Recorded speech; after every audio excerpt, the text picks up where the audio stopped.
Dans mes chroniques, je vous embarque dans l'univers passionnant des guérisseurs traditionnels. Retrouvez-moi chaque lundi pour une transmission et des partages bienveillants sur la spiritualité, le magnétisme et la santé au naturel. Agissons ensemble pour que dès aujourd'hui, je vous aide à mettre en place des actions saines et alignées avec la petite flamme qui se trouve en vous. Je m'appelle Laure, je suis guérisseuse traditionnelle et artiste des anges. Bienvenue dans mon univers. Bonjour et bienvenue dans ce nouvel épisode. Dans Chronique de guérisseuse, nous nous intéresserons aujourd'hui aux barreurs de feu. La pratique du barreur de feu figure parmi les plus transmises et répandues auprès des guérisseurs de campagne. C'est l'une des interventions les plus spectaculaires que nous puissions trouver en termes de rapidité de résultat, puisque cette action peut induire un soulagement de la douleur quasi immédiat. Alors, je vais prendre le temps nécessaire pour qu'à la fin de ce podcast, vous soyez incollables sur le sujet. Nous verrons ensemble ce qu'est un barreur de feu et ce qu'il n'est pas, car il y a pas mal de fausses idées à déconstruire. Je vous expliquerai aussi quel est mon mode d'action et comment je coupe le feu. Nous parlerons aussi du don, de l'effet placebo et de notre collaboration non officielle avec le milieu médical. Oui, car notre profession est officiellement, d'après le code APE de l'INSEE, une profession médicale non classée ailleurs, ce qui veut dire en d'autres termes, non conventionnelle. On dit souvent que barrer le feu est un don qui se transmet au fil des générations, ou que l'on a reçu le secret. Il est aussi d'usage de dire qu'il ne faut pas transmettre le secret à une personne plus vieille que nous, sinon nous perdons le don pour toujours. Car en le dévoilant, et en particulier à plus âgé que soi, on en perd l'énergie qui y est contenue. Beaucoup de guérisseurs attendent donc de ne plus pouvoir pratiquer pour transmettre le secret à une personne plus jeune, car ils craignent qu'après cette transmission, ils ne perdent une partie de leur pouvoir. Alors quelle est la part de vérité ? Quelle est la part de folklore et de superstition ? Et quel est ce don mystérieux que l'on se transmet depuis des siècles ? Si don de Dieu il y a, je sais que chez chacun il peut être éveillé et travaillé. Il n'y a pas d'élu. Dieu nous aime tous et nous sommes tous à son image. Mais il ne suffit pas d'avoir la théorie plus la technique pour obtenir un résultat. Barrer le feu est loin d'être aussi simple qu'une recette de cuisine et vous allez vite comprendre pourquoi. Mais rassurez-vous, il n'y a rien d'insurmontable et je vous révélerai plus loin 2 de mes secrets qui feront toute la différence quant au résultat obtenu. Si mystère il y a, c'est d'abord parce que dans le passé, le secret se transmettait discrètement. Il n'y avait pas autant de livres disponibles sur le sujet, les guérisseurs n'avaient pas vraiment pignon sur rue et gardaient pour eux leurs formules telles des trésors. Et enfin, Internet n'existait pas. Les prières et les secrets étaient donc surtout transmis de génération en génération. C'est ce qui explique aussi pourquoi, à l'époque, on était beaucoup plus spécialisé qu'aujourd'hui. Bien que chaque guérisseur ait sa spécialité, une petite poignée de maladies pour lesquelles il est plus efficace que les autres. Il existe aussi le fait que la science n'explique pas ces phénomènes et que d'autre part, ces techniques empiriques relèvent encore par ignorance et pour certains d'une action de sorcellerie. Alors pourquoi, me demanderez-vous ?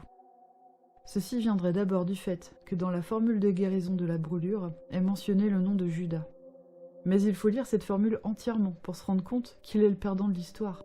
Il est aussi commun dans les campagnes de pratiquer certains rituels de magie noire à la place du secret. Certains guérisseurs utilisant par exemple du sang de poulet ou du lard pour stopper les brûlures liées aux zonas. Alors forcément, il n'est pas évident de différencier tout cela quand on a un regard extérieur. Car en la matière, il est autant possible de faire le bien avec le bon en invoquant le Christ, les saints et les bons anges, qu'avec le mal en invoquant des entités et des énergies démoniaques. Quand on s'y intéresse de plus près, barrer le feu est donc loin d'être un don mystérieux. Cela demande simplement de recevoir les connaissances adéquates et de l'entraînement pour savoir se préserver d'une part et soulager son prochain efficacement d'autre part. Souvenez-vous que grâce au mental et à l'entraînement, certains hommes marchent sur des brasiers brûlants et incandescents dans un état de conscience modifié. Alors pourquoi ne serait-il pas possible de stopper cette douleur et cette brûlure chez quelqu'un d'autre ? Les mystères de notre cerveau et les pouvoirs de guérison de notre corps sont tous loin d'être résolus. Vous avez déjà probablement une bonne idée de ce qu'est la définition d'un coupeur de feu.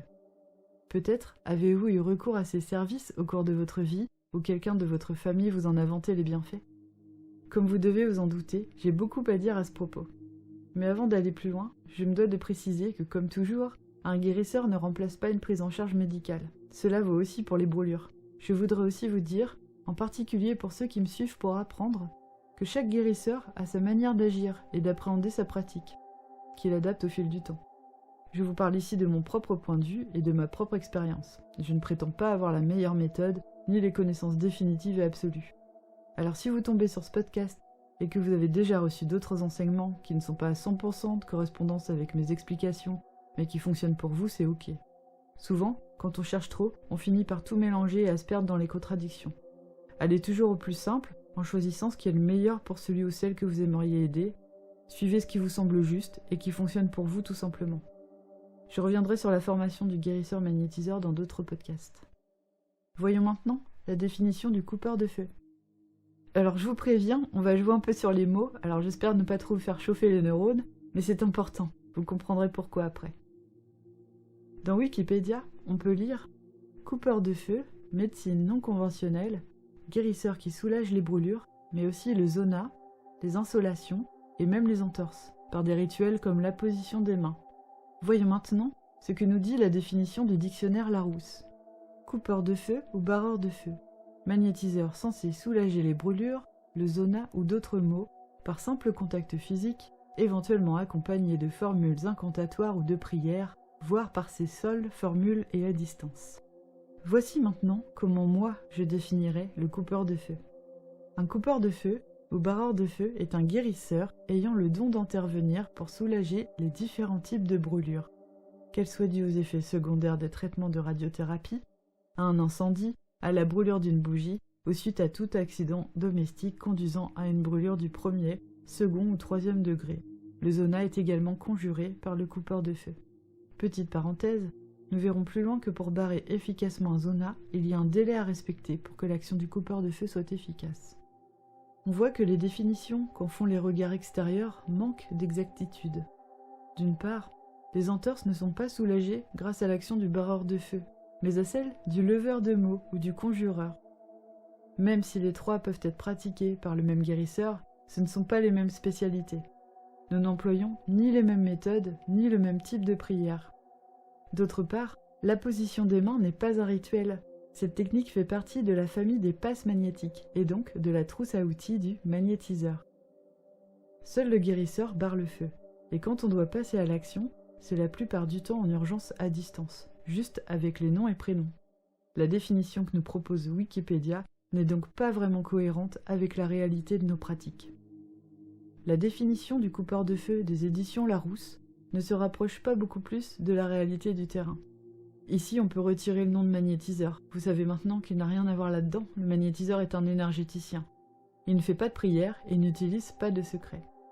Les magnétiseurs qui barrent le feu sont donc aussi des guérisseurs, mais ce sont deux pratiques distinctes. Pour plus d'informations à ce sujet, je vous invite à lire mon article « Quelle est la différence entre un guérisseur et un magnétiseur ?» Vous pouvez y accéder à partir du chapitrage de ce podcast. Dans la définition du dictionnaire Larousse, nous pouvons aussi retirer le terme « d'autres mots », qui ne concernent pas l'action du barreur de feu, mais du leveur de mots ou du conjureur, qui ne sont pas non plus les mêmes spécialités, bien qu'elles puissent être pratiquées par même guérisseur si le secret lui a été transmis.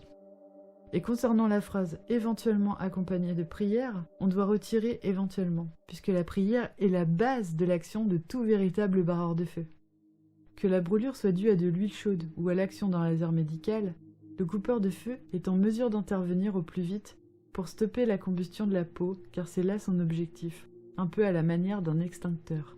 Le but est de stopper le feu et de calmer la douleur liée à la brûlure le plus rapidement possible, puis de favoriser la suite de la cicatrisation, évitant ainsi trop de marques de cicatrices. Selon les individus, l'action peut aller jusqu'à couper toute rougeur ou éruption de cloque, le signal de la douleur étant également interrompu instantanément ou dans les quelques minutes qui suivent la prière du feu. Il n'est donc pas rare que grâce à l'action du barreur de feu, aucune séquelle de la brûlure ne soit visible et que rapidement, plus aucune douleur ne soit perceptible. Concernant les brûlures du 3e degré, nous avons affaire là à une véritable destruction de l'épiderme et même des nerfs qui lui sont associés. Parfois même, les muscles et les os ont été atteints. Des soins intensifs, voire des greffes de peau et une surveillance médicale sont nécessaires, la victime étant, quand la surface de peau brûlée est grande, placée dans un coma artificiel, afin de lui épargner d'atroces souffrances. C'est dans ce cas la famille qui fait appel à nous. Dans ce cas de figure, l'accompagnement doit être quotidien.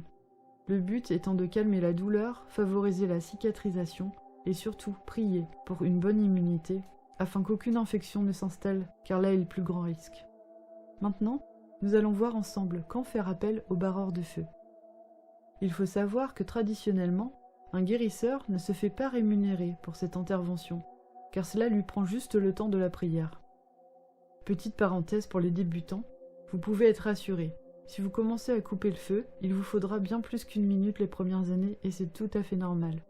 Plus vous avancerez et plus ce sera facile. Dites-vous bien aussi que ce n'est pas parce que ça va vite que c'est plus efficace et inversement. C'est une question de branchement, je vous en reparle plus loin. Mon action la plus quotidienne est l'accompagnement des malades suivant un protocole de radiothérapie. Ces personnes ont souvent, à cause des rayons, la peau qui chauffe, des sensations de brûlure, d'inflammation et un dessèchement de la peau. Intervenir chaque jour de thérapie semble bien soulager ces désagréments. Concernant mes autres interventions, et contrairement à l'image que l'on peut se faire du barreur de feu, ce ne sont pas les grands brûlés hospitalisés en structures spécialisées que l'on aide le plus. Proportionnellement à la population, les graves incendies ne sont pas la cause la plus fréquente de brûlures. J'ai plutôt affaire à des coups de soleil, des brûlures de cigarettes et à d'autres accidents domestiques du quotidien qui sont plus ou moins graves. J'aide par exemple des personnes qui se brûlent avec du bois calciné ou encore chaud dans leur cheminée. Des campeurs ayant une mésaventure avec un réchaud à gaz. Très souvent, des demandes pour des brûlures à cause d'un chandelier ou encore suite à la combustion d'un encens dans un brûloir bouillant. Je pense que les adeptes de méditation sont aussi adeptes de médecine douce et pensent à moi tout de suite. Dans la famille des gens pressés ou tête en l'air, il y a aussi ceux qui se brûlent les doigts en voulant changer une ampoule à incandescence encore brûlante. Dans la grande majorité des cas, les plus sévères auxquels j'ai affaire, ce sont malheureusement des enfants qui sont blessés. Soit ils ont joué avec un briquet ou une allumette, ont touché quelque chose de brûlant, comme la semelle du fer à repasser, ou se sont approchés trop près de la casserole et se sont renversés de l'eau bouillie. Quant aux plus grands, ils peuvent se brûler en voulant allumer la mèche d'un pétard par exemple. Enfin bref, vous l'aurez compris, les brûlures qui sont souvent extrêmement douloureuses, même si elles ne sont pas toujours très profondes et qu'elles ne concernent pas un périmètre de peau très étendu. Nous verrons plus loin comment estimer le degré de gravité d'une brûlure. Il arrive aussi que l'on fasse appel à mes services lorsque la brûlure est liée à une exposition chimique, soude caustique, eau de javel, ammoniac et j'en passe. Et hormis la peau qui peut être touchée, la muqueuse digestive, la bouche, l'œsophage et l'estomac peuvent prendre aussi très cher. Mais cette action ne relève pas du barreur de feu. J'aimerais donc faire le point sur ce qu'un coupeur de feu n'est pas, car il existe de la confusion.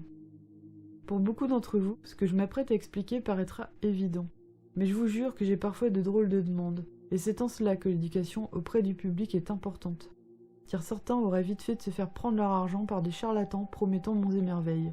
De toute manière, c'est simple. Un véritable barreur de feu agit gratuitement pour la simple et bonne raison que ça ne lui prendra aucune énergie, que ça ne le mettra pas en danger et que son action lui prendra en tout et pour tout le temps de la prière. C'est pour cela qu'il est important que vous sachiez faire la différence entre une séance qui demandera du temps, de l'énergie et un travail qualifié, et donc de la rémunération, et une simple prière qui nécessitera rien d'autre que quelques secondes de notre temps, même si c'est fait avec amour. Aussi, le guérisseur est régulièrement appelé à agir sur les sensations analogues à la brûlure, telles que l'inflammation, l'insolation, les fièvres, les érythèmes du nourrisson, et tout frottement ayant provoqué une plus ou moins grave irritation de la peau, ou encore l'acidité ou les aigreurs d'estomac et autres maladies qui donnent la sensation de brûler et de chauffer. Sauf que ce travail ne relève pas de l'action du coupeur de feu. Très souvent, on me demande de barrer le feu d'un zona ou d'autres maladies provoquant une inflammation chronique de la peau. Dans ce cas, et même si c'est rouge, même si l'on sent que la peau est chaude et enflammée, il ne s'agit pas d'une brûlure. Le derme et l'épiderme ne cuisent pas sous l'action de la chaleur, et l'action du guérisseur magnétiseur sera totalement différente de celle du coupeur de feu. Elle nécessitera à la fois un travail sur le système énergétique, en particulier sur l'énergie foie et poumons, sur l'inflammation et la cicatrisation de la peau, le système immunitaire et aussi sur le système nerveux, l'eczéma étant souvent déclenché ou aggravé par le stress lui-même, entraînant un affaiblissement de l'immunité. Et l'eczéma pouvant entraîner à son tour du stress, la boucle est bouclée et c'est donc, vous le voyez, loin d'être une simple prière qui apportera suffisamment d'efficacité à moyen et à long terme. Chaque maladie a son protocole et une bonne demi-heure voire 1 heure seront nécessaires pour des séances de magnétisme et des prières spécifiques à chaque pathologie. Concernant la maladie du zona, elle est l'exception. Cette maladie, qui atteint la peau et les nerfs sans brûlure véritable, nécessite pourtant l'action d'un coupeur de feu. et celle-ci est souvent radicale. Mais il y a une condition. Le zona doit être barré dans les 3 premiers jours des premiers symptômes. Au-delà de ce terme, couper le feu ne fonctionnera plus du tout. Ce sera alors un autre type d'action magnétique qui pourra être envisagé.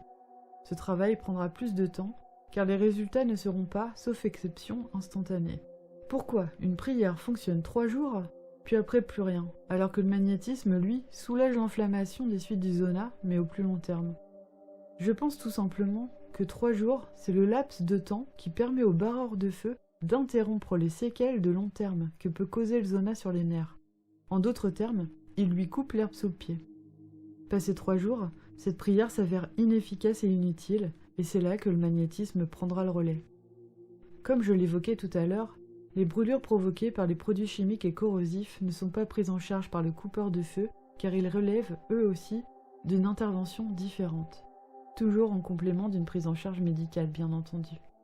Ici, la peau ne cuit pas non plus par l'action de la chaleur, mais est attaquée par la substance, et le corps réagit pour se défendre. Il faut donc accompagner cette réaction de défense et calmer au plus vite l'irritation. Agir au niveau de la douleur et de cette sensation de bouillonnement.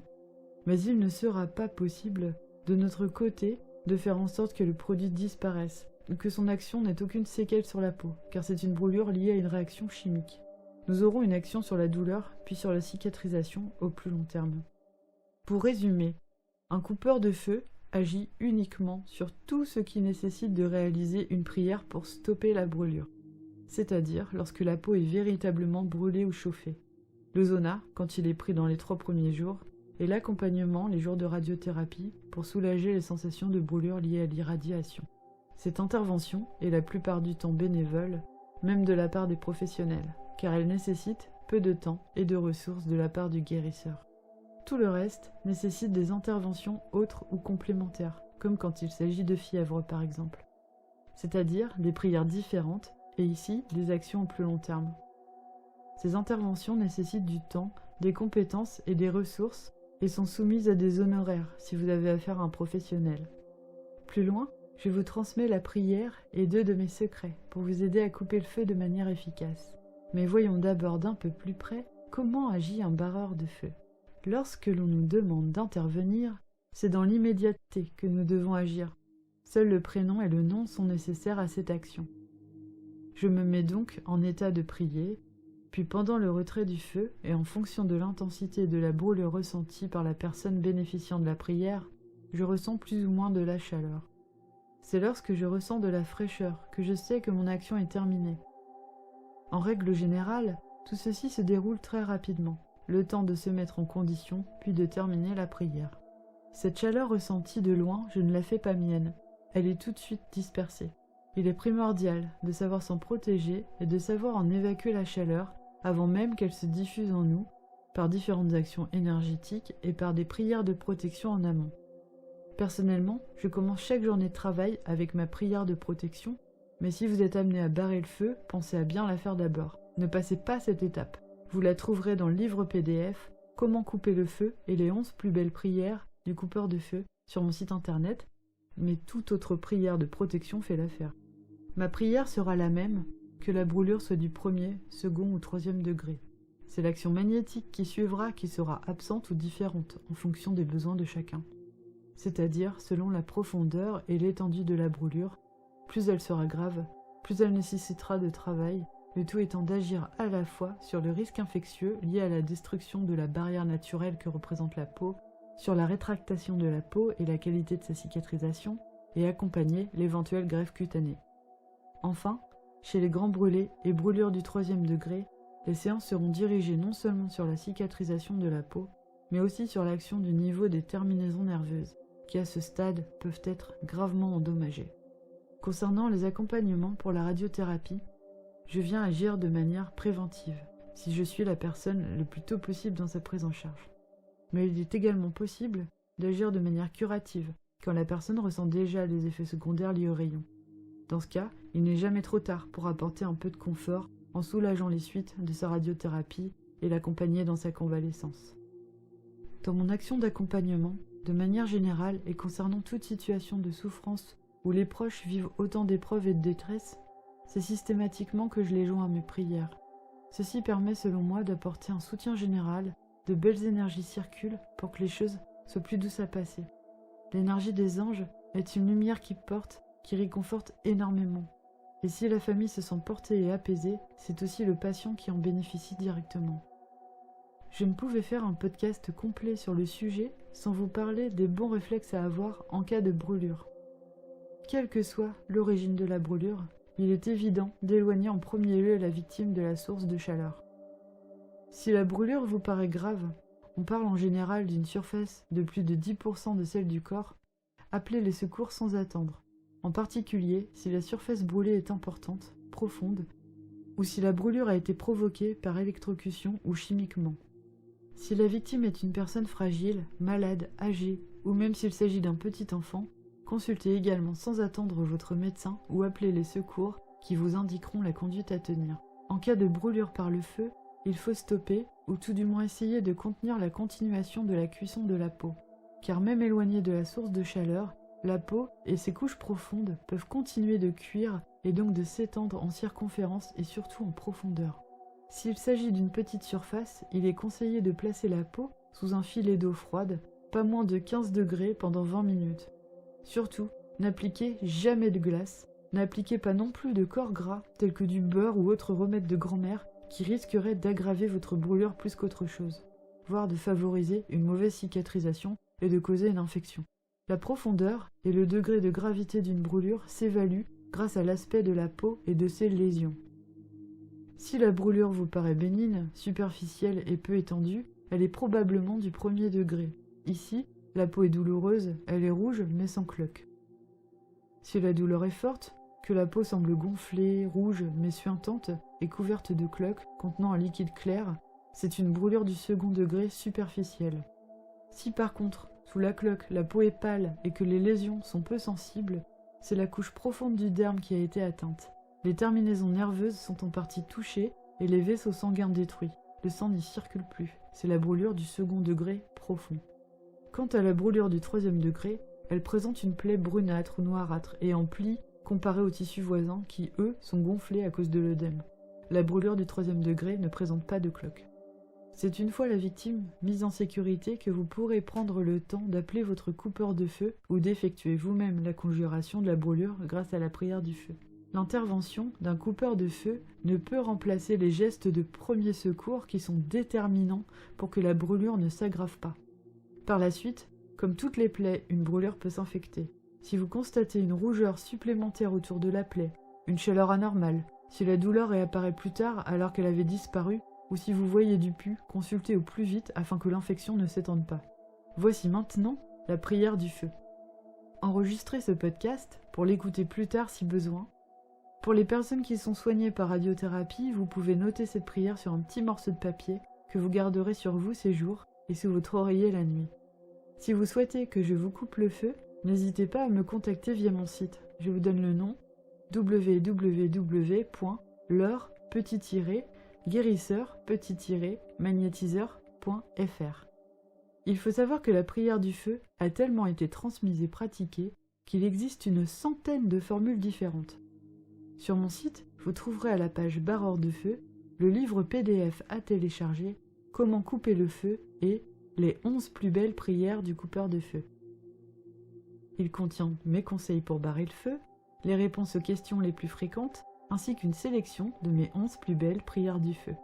Vous pourrez choisir celle qui résonne le plus en vous et l'utiliser à votre gré. Vous trouverez aussi dans ce livre la prière de protection à réciter avant, à savoir que cette dernière n'est pas nécessaire si vous priez pour vous-même. Voici maintenant la prière que j'utilise personnellement pour barrer le feu. Ô grand Saint Laurent, sur un brasier ardent, tournant et retournant, vous n'étiez pas souffrant. Feu de Dieu, perds ta chaleur, comme Judas perdit ses couleurs au jardin des Oliviers. Au nom du Père, et du Fils, et du Saint-Esprit, qu'il en soit ainsi.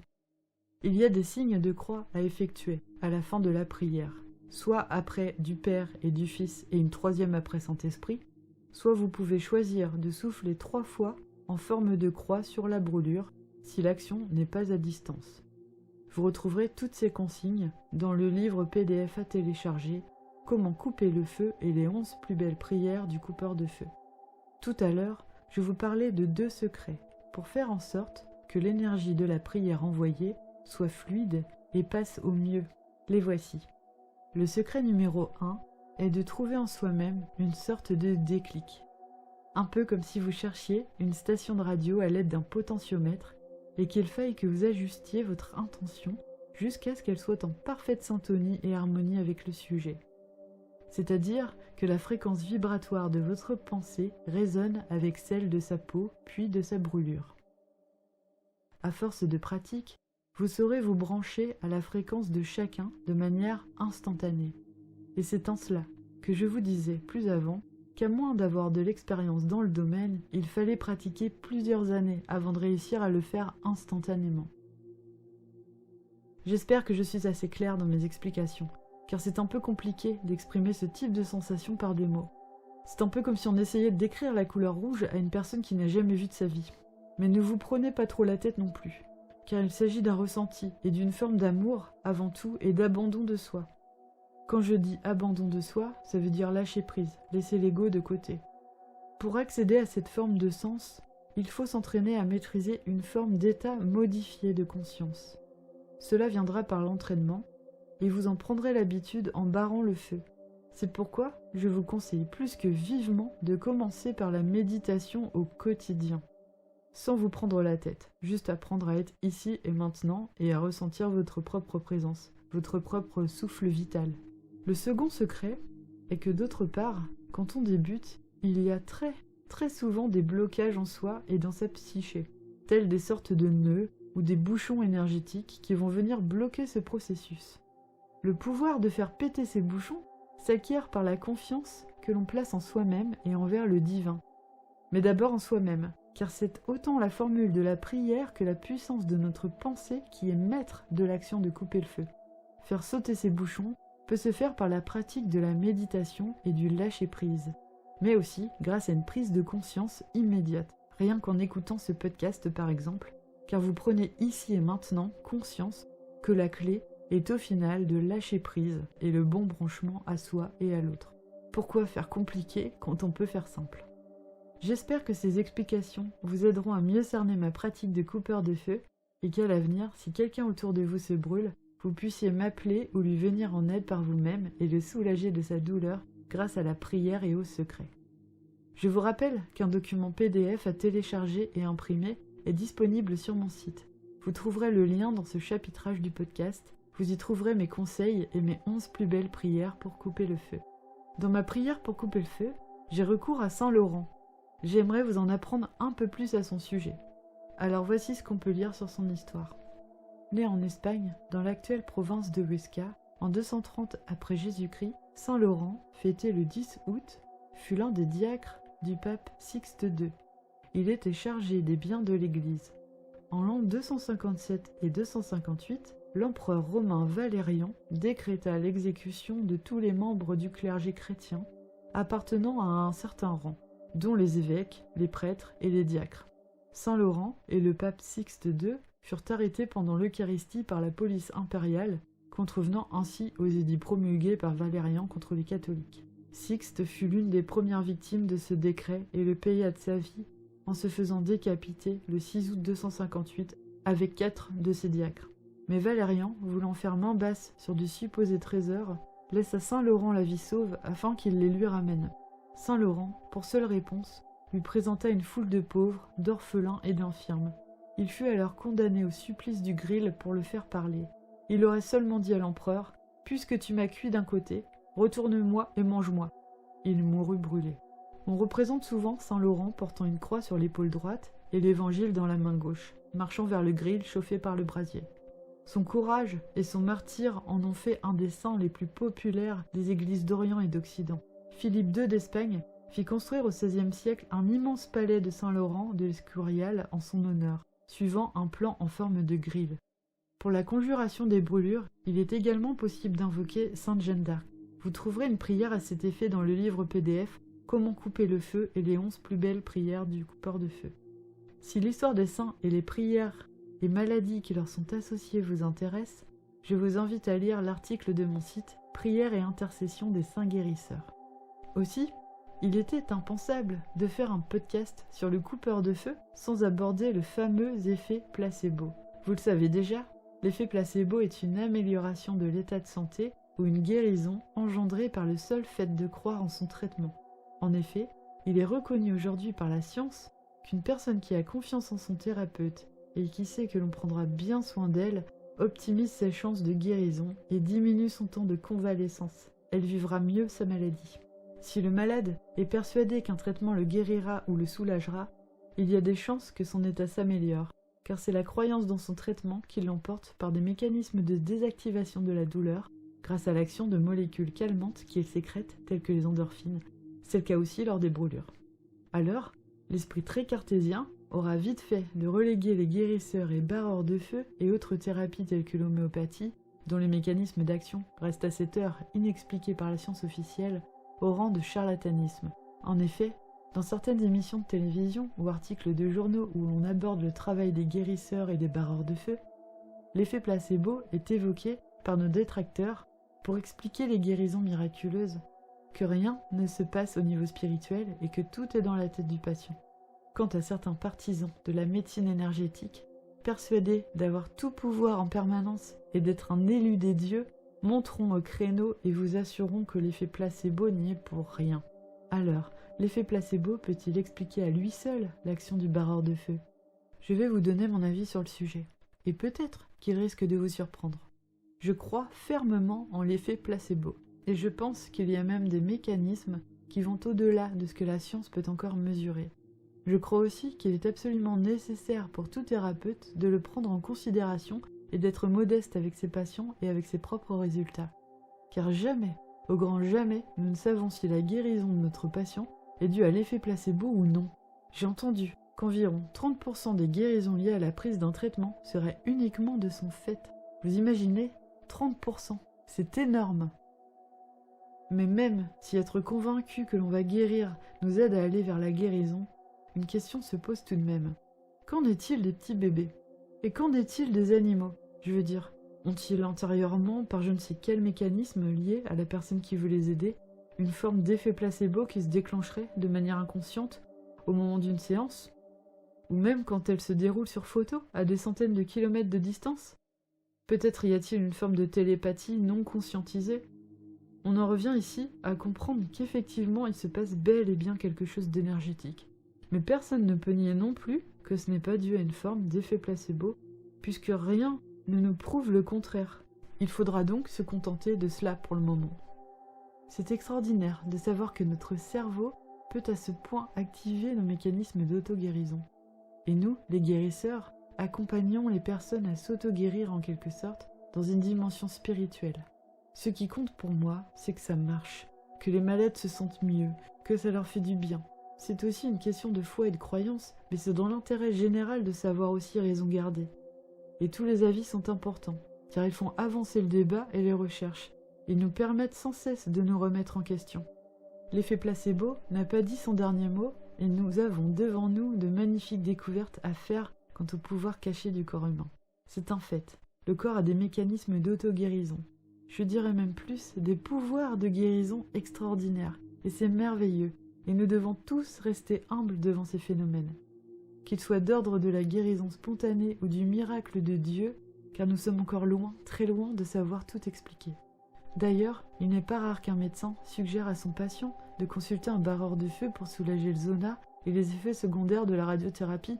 Certains soignants eux-mêmes possèdent la prière du feu et s'en servent régulièrement. Il n'y a pas de contact direct entre les médecins et les guérisseurs, sauf quand ils consultent pour eux-mêmes, bien entendu. Mais je sais que le patient vient de la part de son docteur ou de son infirmière, car c'est la première chose qu'il me dit en prenant rendez-vous. Je ne suis pas pour que les guérisseurs magnétiseurs travaillent officiellement avec la médecine classique. D'une part, parce que c'est déjà le cas officieusement, et je ne vois pas en quoi cela changerait quelque chose, à part pour notre ego. La seule chose qui pourrait être éventuellement intéressante serait peut-être que certaines mutuelles seraient plus enclines à rembourser nos interventions. D'autre part, travailler ainsi permet une sélection naturelle, uniquement par le bouche à oreille. Quand les médecins ou les vétérinaires constatent véritablement les effets sur leurs patients, Les professionnels qui sont ouverts à nos pratiques ont des retours et savent très bien à qui adresser leurs patients s'ils jugent qu'un soutien supplémentaire serait bénéfique pour lui. À ce jour, il n'existe pas de preuve scientifique que notre action calme les brûlures. Seuls les nombreux témoignages de nos patients et les photos avant-après peuvent faire foi et permettent de constater nos résultats. Les témoignages, pour être validés sur les plateformes, comportent très souvent le nom et le prénom de leurs auteurs. Il est souvent délicat, pour certains patients, que ces témoignages ne soient pas anonymes, du fait que cela relève de leur santé, et que de manière générale, et en dehors de la famille et des amis proches, on se cache d'aller consulter un guérisseur ou un coupeur de feu. Sachez qu'il est toujours possible d'envoyer à votre guérisseur une lettre manuscrite et anonyme avec, si vous le souhaitez, des photos à l'appui. Cela fera toujours énormément plaisir, et cette marque de reconnaissance, croyez-moi, vaut tout l'or du monde, et nous encourage à continuer nos actions. Voilà, ce podcast touche à sa fin. Je pense que j'ai fait le tour du sujet. J'espère qu'il vous aura plu et n'aura pas été trop long pour vous, que vous y avez appris des choses intéressantes, que vous compreniez mieux ma manière de travailler. On n'explique pas encore tout, mais en tant que guérisseuse, j'ai la conviction que l'âme a tout pouvoir sur le corps pour peu que l'on trouve la bonne manière de s'adresser à lui. Et si l'on s'est demandé un petit coup de pouce là-haut quand c'est nécessaire. J'ai la certitude que la médecine officielle des générations futures prendra en compte la sphère énergétique, comme elle a commencé à le faire pour l'acupuncture, et qu'elle saura trouver les réglages propres à chacun, qu'ils soient d'ordre physique, émotionnel, énergétique et spirituel. J'espère que vous avez aimé ce podcast. Si c'est le cas, abonnez-vous pour que je puisse vous en partager d'autres et que nous continuions d'avancer ensemble. Laissez-moi un 5 étoiles, j'en serai heureuse, et cela permettra de mieux faire connaître mon émission. Et si vous souhaitez aller plus loin, j'ai écrit un recueil de prières pour la santé et la guérison, pour vous aider à mieux comprendre le mécanisme de la prière et nos relations avec les saints et les anges. Vous y trouverez de nombreux conseils et des prières pour chaque aspect de votre santé. C'est un livre gratuit. Pour le télécharger, tapez « Recueil de prières de Laure Bouteiller » et vous le trouverez facilement. Et moi je vous dis à très vite pour un prochain podcast. Que les anges veillent sur vous.